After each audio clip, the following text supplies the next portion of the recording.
श्रीमद् भगवद गीता यथारूप अध्याय 1 श्लोक संख्या 15।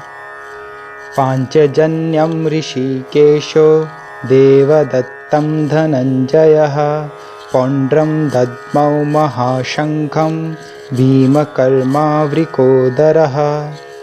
भगवान कृष्ण ने अपना पांचजन्य शंख बजाया।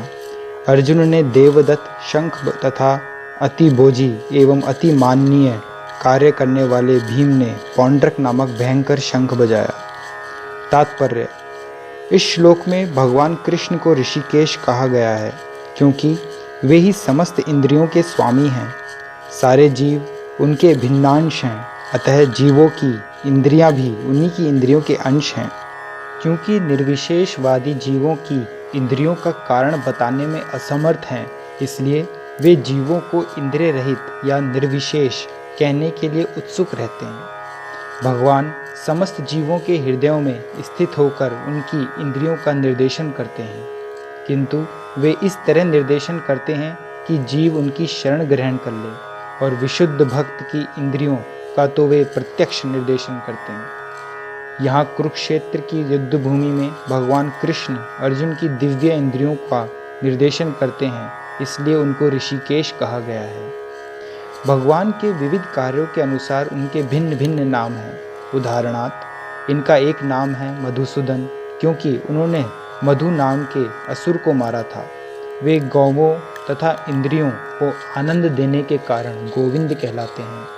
वसुदेव के पुत्र होने के कारण इनका नाम वासुदेव है। देवकी को माता रूप में स्वीकार करने के कारण इनका नाम देवकी नंदन है। वृंदावन में यशोदा के साथ बाल लीलाएं करने के कारण ये यशोदा नंदन है। अपने मित्र अर्जुन का सारथी बनने के कारण पार्थ सारथी हैं।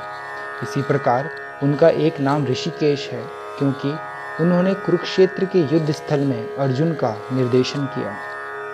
इस श्लोक में अर्जुन को धनंजय कहा गया है, क्योंकि जब इनके बड़े भाई को विभिन्न यज्ञ संपन्न करने के लिए धन की आवश्यकता हुई थी, तो उसे प्राप्त करने में इन्होंने सहायता की थी।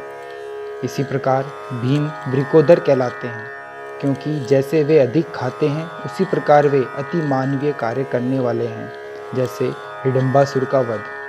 अतः पांडवों के पक्ष में श्री कृष्ण इत्यादि विभिन्न व्यक्तियों द्वारा विशेष प्रकार के शंखों का बजाया जाना युद्ध करने वाले सैनिकों के लिए अत्यंत प्रेरणाप्रद था।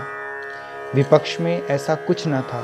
ना तो प्रथम निर्देशक भगवान कृष्ण थे, ना ही भाग्य की देवी श्री थी। अतः युद्ध में उनकी पराजय पूर्व निश्चित थी। शंखों की ध्वनि मानो यही संदेश दे रही थी। हरे कृष्ण।